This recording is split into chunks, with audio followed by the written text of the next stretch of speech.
কৃষ্ণ কৃষ্ণ। প্ৰভু সমস্ত আই মাতৃবৃন্দ,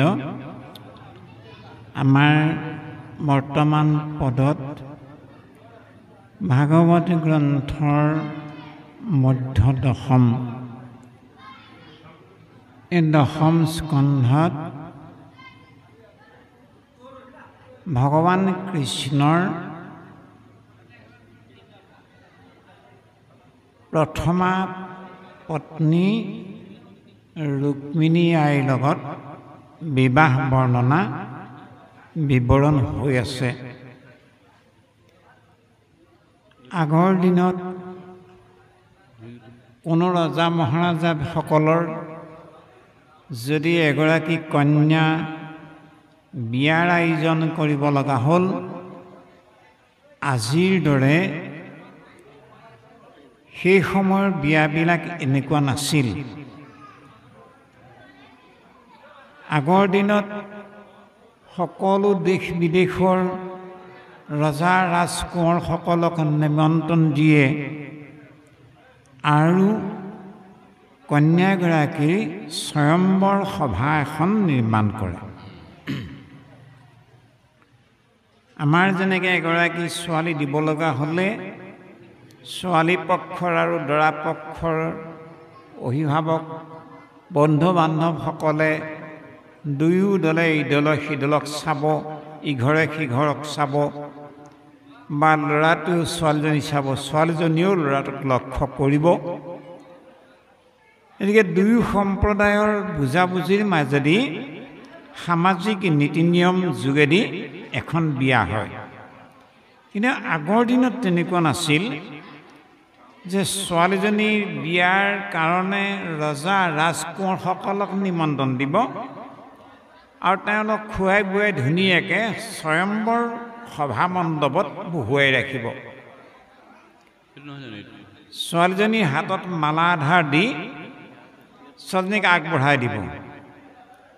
তাই এফালৰ পৰা চাই গৈ থাকিব, যাকেই পচন্দ কৰে, যিজনকে ভাল পায় সেইজনৰ গলত বৰমালা অৰ্পণ কৰি বিবাহ কাৰ্য সমাপন কৰে। এতিয়া ৰুক্মিণীৰ কুণ্ডিল নগৰৰ ৰজা ভীষ্মক ৰজাৰ ৰাজকুমাৰজন হ'ল ৰুক্মবীৰ, আৰু ৰুক্মবীৰৰ স্নেহৰ ভগিনী ৰুক্মিণী। ভীষ্মক ৰজা কুণ্ডিল ৰাজ্যৰ এজন মহান বৈষ্ণৱপ্ৰাণ ৰজা। ৰুক্মিণীয়ে কিন্তু মনে প্ৰাণে সদায় কৃষ্ণক ভাল পায়, আৰু ৰুক্মবীৰে নিজৰ বন্ধুত্বৰ খাতিৰত ৰুক্মবীৰৰ এজন বন্ধু মহামিত্ৰ চেদি ৰাজ্যৰ ৰজা নাম শিশুপাল। ৰুক্মবীৰে সদায় নিজৰ ভনীয়েকক বিয়া দিবলৈ একান্ত ইচ্ছা শিশুপালক, আৰু শিশুপালক মানে অতি আপোনভাৱে ৰুক্মবীৰে এই কথাটো ৰুক্মিণীক যে শিশুপাললৈ বিয়া দিব, এই কথাটো ৰুক্মবীৰে খাটাং কৰি শিশুপালক নিমন্ত্ৰণো দিছে। বিশেষ ধৰণে সকলোকে নিমন্ত্ৰণ দিছে, কিন্তু ৰুক্মবীৰে শিশুপালক নিমন্ত্ৰণ দিয়া এটা বিশেষ বৈশিষ্ট্য হ'ল কি, যে খাটাং ৰুক্মিণীক শিশুপাললৈকে বিয়া দিব। আৰু শিশুপালেও বিৰাট আশাৰে সৈতে বিৰাট উৎসাহ উদ্দীপনাৰে স্বয়ম্বৰ থলীলৈ আহিল। ৰুক্মিণীয়ে তাই যিহেতু স্বয়ম্বৰ পাতিছে, গতিকে স্বয়ম্বৰস্থলীলৈ অহাৰ আগতে ৰুক্মিণীয়ে দুৰ্গা দেৱীৰ মন্দিৰত এবাৰ সেৱা ধৰিবৰ কাৰণে যোৱা চলেৰে ভগৱান কৃষ্ণক ইংগিতত নিমন্ত্ৰণ দি ভগৱান কৃষ্ণৰ গলত মালা অৰ্পণ কৰি কৃষ্ণ ৰুক্মিণীৰ বিবাহ কাৰ্য সমাপন হ'ল। স্বয়ম্বৰ থলীত মজুত হৈ থকা সকলো ৰজা ৰাজকোঁৱৰ হুলস্থুল লাগি গ'ল। তে কৃষ্ণৰ লগত যোৱা, বলভদ্ৰৰ লগত যোৱা সৈন্য সামান্ত আৰু ৰুক্মবীৰে ভগ্নী ৰুক্মিণীৰ স্বয়ম্বৰ থলীত আমন্ত্ৰণ দি বহুৱাই ৰখা ৰজা ৰাজকোঁৱৰবিলাক এফালে হ'ল। এতিয়া কৃষ্ণৰ সৈন্যবাহিনীৰ লগত তুমুল সংগ্ৰাম হ'ল।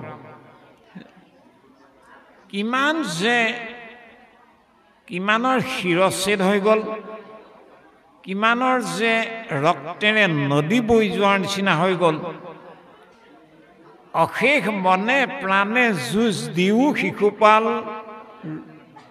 আদি, জৰাসন্ধ আদি এই বীৰসকলে কৃষ্ণৰ সৈন্যবিলাকক মানে ৰণভংগ কৰিব নোৱাৰিলে আৰু সকলোৱে হাৰ মানিলে কৃষ্ণৰ সৈন্যৰ হাতত।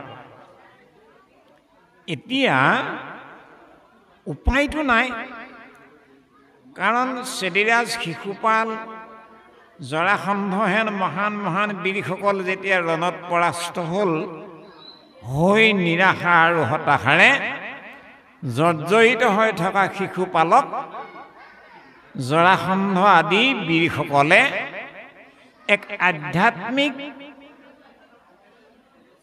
পৰিৱেশৰ মাধ্যমেদি শিশুপালক বুজাইছে। কি বুজাইছে? জৰাসন্ধ আদি যিমানবিলাক বীৰ আছিল, সেই বীৰসকলে এই কথাখিনি অৱগত কৰি শিশুপালক বুজাইছে, হে ৰাজন, তুমি ইমান ৰুক্মিণীৰ কাৰণে মৰ্মাহত হোৱাৰ কোনো প্ৰয়োজন নাই। কেলে আমি যে ৰণত আজি হাৰিলোঁ, আমি যে দুখ পালোঁ, আমি যে অপমান পালোঁ, আজি যে আমাৰ পতন হ'ল, ইয়াৰ মূলতে হে ৰাজন দায়ী আপুনি, মই, আন কোনোবা নহয়। ইয়াৰ মূলতে সকলো ঈশ্বৰৰ ইচ্ছা। কিন্তু চেদিৰাজ, শিশুপাল বা জৰাসন্ধ আদিৰ লোকসকলে ঈশ্বৰৰ ইচ্ছাতহে মানুহৰ জীৱনত সুখ আৰু দুখ হয়। ঈশ্বৰে যাক যেনেকৈ অনুগ্ৰহ কৰে তেনেকৈহে কামবোৰ হ'ব। আমি মিছাতেই ভাবি দুখ কৰি কোনো লাভ নাই আদি আদি নীতিবাক্যৰ সৈতে শিশুপালক বুজাই আছে।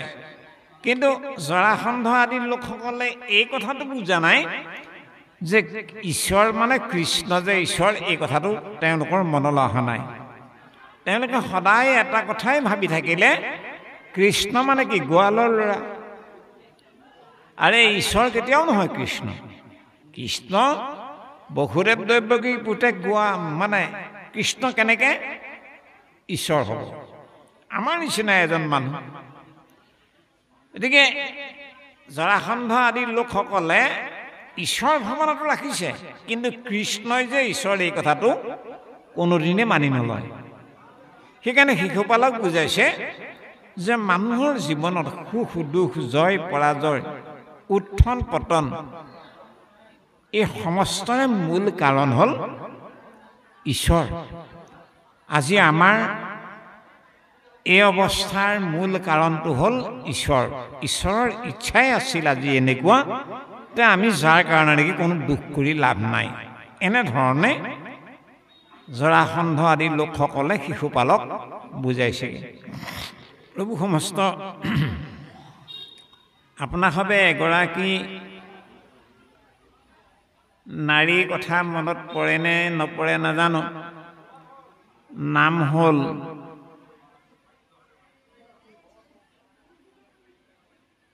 আপোনাৰ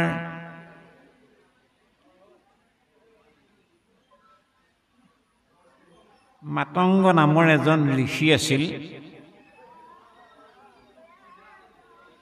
এই মাতংগ ঋষিৰ আশ্ৰম আছিল অযোধ্যাৰ দণ্ডকৰণ্যত।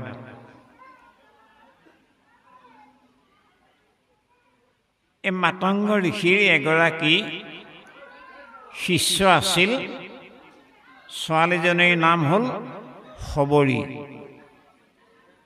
শবৰী নামৰ এগৰাকী ছোৱালী, তাই জাতটো আছিল ভিল চাওতাল জাতৰ এগৰাকী ছোৱালী।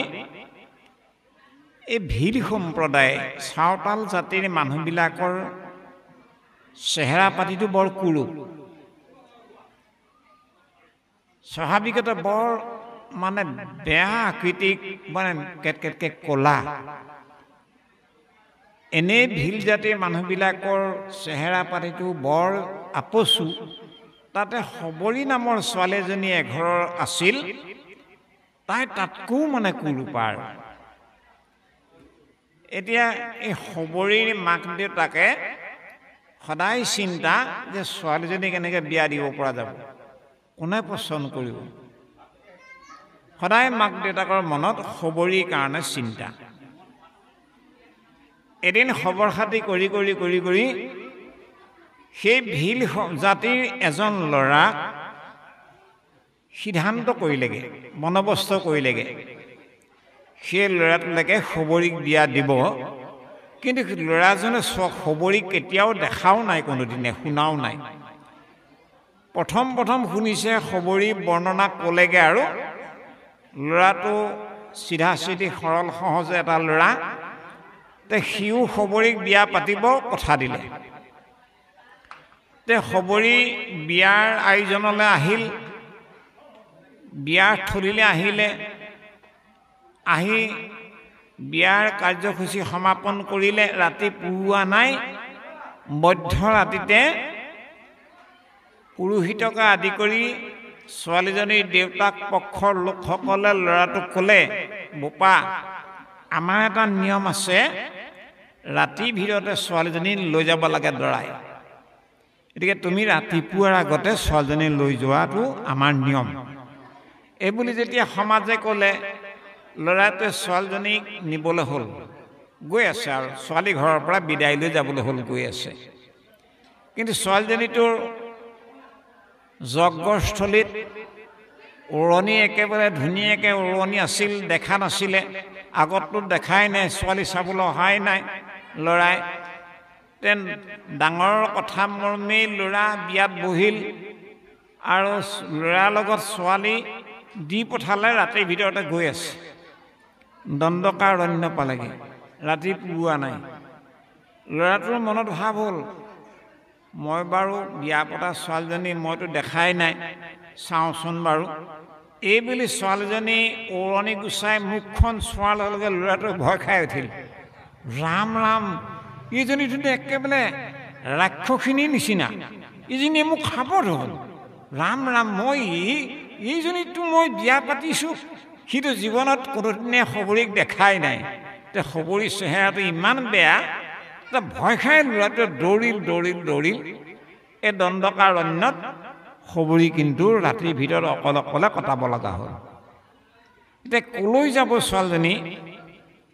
আহি আহি মাতংগ মুনিৰ আশ্ৰম পালেহি। আশ্ৰমত সকলো আশ্ৰমৰ সদস্যাই এই ছোৱালীজনীক সোমাবলৈকে নিদিয়ে। মাতংগ মুনিয়ে আশ্বাস দিলে, আই তুমি কোনো চিন্তা নকৰিবা, তুমি মোৰ আশ্ৰমত নিৰ্ভয়ে তুমি থাকিব পাৰিবা। মাতংগ মুনিয়ে দিয়া আশ্বাসৰ কাৰণে বাকী ঋষিমুনি সকলোৱে গৰিহণা দিছে মাতংগ ঋষিক, যে ইমান এগৰাকী ঘীন ছোৱালীক, মানে আপচু এগৰাকী ছোৱালীক আশ্ৰমত ৰাখিছে, কোনেও ভাল নাপায়। এতিয়া শবৰীয়ে কৰে কি, সদায় যেনি যিটো ৰাস্তাই ঋষিমুনিসকলে নদীত স্নান কৰিবলৈ যাব, ৰাতিৰ ভিতৰতে ছোৱালীজনী উঠি এই ঋষিমুনিবিলাকে অহা যোৱা কৰা ৰাস্তাবোৰ চাফা কৰে। ক'ত গোবৰ জাবৰ আছে, ক'ত মানে শিলৰ অঘয়া আছে, তাত বালি চালি দি ঢাকি ধুনীয়াকৈ মিহিকৈ থ'ব। একদম আশ্ৰমৰ চোতাল তাল ৰাতিৰ ভিতৰতে লিপি মানে ধুনীয়াকৈ পৰিষ্কাৰকৈ থ'ব। এই কৰোঁতে কৰোঁতে কৰোঁতে কৰোঁতে এদিন মাতংগ ঋষিৰ জীৱন সন্ধিয়া উপনীত হ'ল। আৰু মাতংগ ঋষিয়ে শবৰীক ক'লে, আই সবৰীয়ে খুব কান্দিছে যে মাতংগ ঋষিয়ে সবৰীক আশ্বাস দি ৰাখিছিল সেই মাতংগ ঋষি এতিয়া যাবগৈ সবৰী মনত বৰ দুখ আৰু মাতংগ ঋষিয়ে আশ্বাস দিলে আই তই চিন্তা নকৰিবি তোৰ ওচৰলৈ এদিন ৰামচন্দ্ৰ নিজে আহিব কথাষাৰ সবৰীয়ে মনত ধৰি ল'লে সদায় ৰাতিতে উঠিব উঠি নিজৰ আশ্ৰম চাফ চাফাই কৰি ক'ৰবাত যদি গছপাত এটা সৰিছে কিজনী ৰামী আহিল নেকি এই ভাৱনাত গৈ পদূলি মূৰত গৈ চাবগৈ ধূপ ধূনা জ্বলাই প্ৰত্যেকটো মুহূৰ্ততে প্ৰস্তুত হৈ থাকিব ৰাম আহিব নেকি আহিছে নেকি পালেহি নেকি আদি আদি তে ঋষিমুনিসকলেও আশা কৰে ৰামক তেওঁলোকৰ আশ্ৰমলৈ যাবৰ কাৰণে সবৰীও অতীব সষ্টম হৈ থাকে মানে ৰামচন্দ্ৰৰ প্ৰতীক্ষাত সবৰী অত্যন্ত উদ্বিগ্ন হৈ থাকে যে কেতিয়াবা পাবহি ৰাম আৰু এনে এটা দিন শুভক্ষণত ৰাম আহি সবৰী আশ্ৰম পালেহি সবৰীয়ে ৰাম যিহেতু জগতৰ ঈশ্বৰ আহিছে ঈশ্বৰক দেখা পাইছে সবৰী হ'ল সত্য যুগৰে এগৰাকী ছোৱালী তাই বিৰাট ওখ পাখ আৰু ৰাম হ'ল সবৰীতকৈ বহুত মানে চুটি চাপৰ যেন মাকে আৰু পুতেকে একেলগে দেখা দেখি হৈছে ৰামচন্দ্ৰ দেখিবলৈ ধুনীয়া গৌৰবৰ্ণ সবৰী হ'ল একেবাৰে মানে দেখিবলৈ কুৰূপা এতিয়া সবৰীয়ে ৰামক কি দিছে যিকোনো ফলটো নিজে কামুৰি চাই যিটো মিঠা পায় সেইটোহে ৰামলৈ থয় যিটো টেঙা পায় সেইটো দলিয়াই পেলায় ভগৱান ৰামেও সবৰীয়ে যিটো বগৰী মিঠা পায় সেইটো ৰামক দিয়ে ৰামে খায় আৰু যিটো টেঙা পায় সেইটো পেলাই দিয়ে আৰু গতিকে ভগৱান কৃষ্ণ ভকতৰ মাজত এনেকুৱা এটা সম্বন্ধ হৈ যায় যিটো সম্বন্ধ ভকত ভগৱন্তৰ বাহিৰে আন কাৰো লগত এই সম্বন্ধটো প্ৰকাশ নাপায় গতিকে ৰুক্মিণীয়ে ভগৱান কৃষ্ণৰ প্ৰতি ইমান একাগ্ৰ হৈ গ'ল আৰু ভগৱান কৃষ্ণয়ো ৰুক্মিণীৰ কাৰণে ভগৱান কৃষ্ণই সকলো কাম কৰিবৰ কাৰণে তৈয়াৰ হৈ গ'ল দেৱান ভাৱয়তানেন তে দেৱান ভাৱয়ন্তু বহ পৰস্পৰম ভাৱয়ন্তঃ শ্ৰেয়ঃ পৰমৱাপ্স্যথ দেৱান ভাৱয়তানেন আপুনি বা আমি যিমান পৰিমাণে ভগৱান কৃষ্ণৰ কাৰণে যিমান ভক্তিভাৱে আমি সেৱাভাগ আগবঢ়াব পাৰিম সিমান ভক্তিৰে সৈতে ভগৱান কৃষ্ণয়ো আপোনাৰ মোৰ কাৰণে অনুগ্ৰহ কৰিবই দেৱান ভাৱয়তানেন আমাৰ যদি সঁচা অৰ্থত ভাৱ ভাৱনাবোৰ দেওপৰায়ণ হয় কৃষ্ণপৰায়ণ হয় তেতিয়াহ'লে কৃষ্ণৰ ভাৱ ভাৱনাও হেনো ভকতপৰায়ণ হ'বই পৰস্পৰম ভাৱয়ন্তঃ শ্ৰেয়ঃ পৰমৱাপ্স্যথ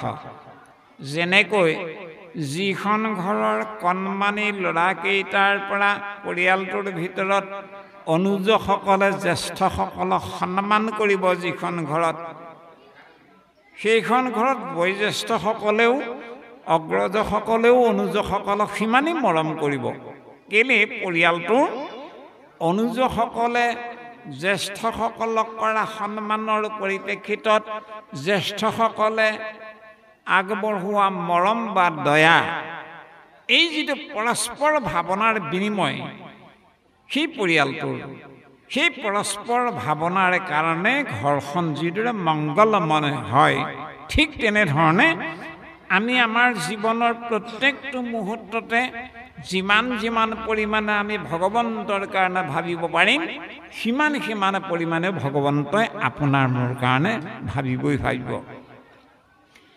এৰা মাধৱৰ মতি हुए तांको प्रति যি ফুৰে নাম সুমৰি ইটো মূল দাস নচাৰন্ত পাশ ৰাখিয়া ফুৰন্ত হৰি।